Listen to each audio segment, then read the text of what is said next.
మరొక easy and tasty recipe చూసేద్దాం. అదే గోరుచిక్కుడు ఉల్లి కారం కూర.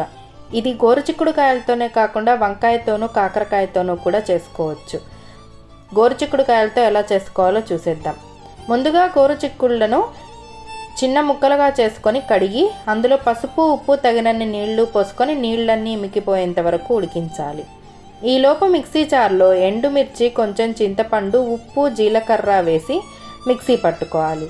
అందులోనే 2 పెద్ద ఉల్లిపాయలని పెద్ద ముక్కలుగా కట్ చేసి వేసుకొని పల్స్ మోడ్లో 2 to 3 టైమ్స్ మిక్సీ చేసుకోవాలి. బాణలిలో ఆయిల్ వేసి తిరగమాత గింజలు వేసి చిటపటమన్నాక ఉడికించిన చిక్కుడుకాయ ముక్కలు కూడా వేసి 2 minutes తర్వాత ఉల్లి కారాన్ని ముక్కలపై పెట్టి కలపకుండా మూత పెట్టి 10 minutes పాటు మగ్గించాలి.